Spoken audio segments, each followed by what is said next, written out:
Hey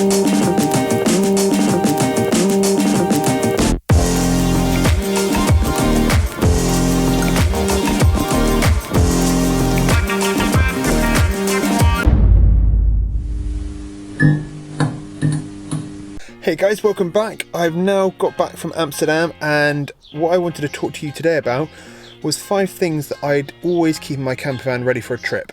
I found that it's all too easy to get caught up with packing and getting ready for a trip, that actually there are certain things that you end up forgetting that are actually pretty vital or really useful in certain situations. Today I'm just going to take you through the main 5 that I'd recommend, and then from an off spin of that, there's also a couple of other items that get an honourable mention, or something that would play more to a certain situation that this doesn't really account for. First thing on the list for me is long life snacks. This will include like canned goods, dried pasta, tea bags, sugar for the tea if you have that is, and also you can get sort of dried condensed camping milk, like, you know, that sort of powdered stuff, and it isn't actually that bad. Another thing on this list will be, well, I've got lots of water in the tank below, but I always also carry just 1 or 2 bottles of water, drinking water as well. I know that I've got water in my kitchen unit underneath, but I also carry 2 large bottles of water with me up front, one next to the driver and one next to the passenger. It just means that I've always got drinking water when I'm driving along if I'm feeling thirsty, and in certain situations it can be very useful. Second thing on my list is a microfiber towel, or a towel in general, and if you're feeling very fancy, I'd also recommend a tea towel for kitchen stuff. Now, I always keep a towel with me because it's useful in so many different situations. If it's for drying off the windows if there's too much condensation, or you need to go for a shower or something like that. I know that it's really annoying to pack a towel because it takes up so much space, but also it's one of the things that a lot of people generally forget when they're going away on a little holiday.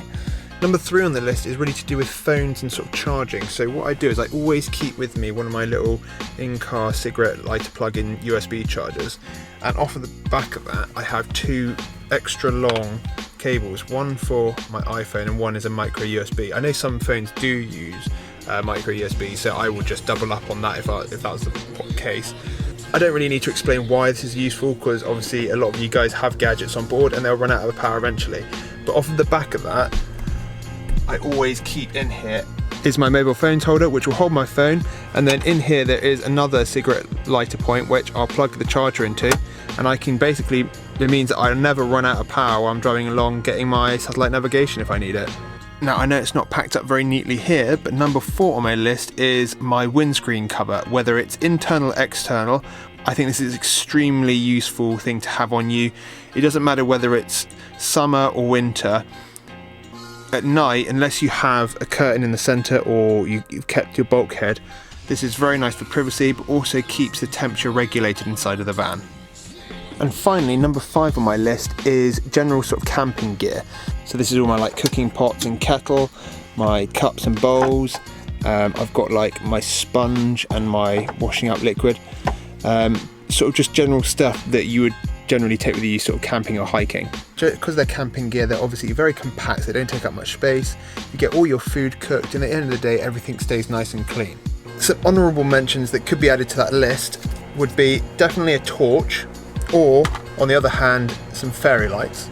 I also like to keep with me a rug or extra blanket so that if I'm cold in the middle of the night I can warm myself up, or if I'm lying out on the grass I can use that to lie on, so like for picnics or anything like that. A hot water bottle, as I explained before, very useful if you want to keep warm, and it's a very nice way to find a low energy, low cost solution for keeping warm in the winter.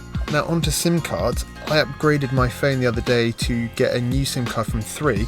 It gives me 36 gigabytes of data per month, and then I'm allowed to take 12 of those gigabytes abroad, and it works in so many different countries like the US, all of Europe, Australia, all that sort of stuff, which is so amazing. But the great thing about this is means I don't have to get an expensive sat nav, and I know what you might be thinking, it might cost me a lot per month, but this contract cost me, I think I got it on a deal at Christmas, and it cost me £18 per month, which isn't a lot as phone contracts go. One thing I feel I should mention if you're English and you plan on travelling a lot abroad into Europe is to get one of these little kits here. So this contains a road triangle, a high visibility jacket, those anti-dazzle light stickers, and breathalyzers, and basically everything you need to drive legally on European roads.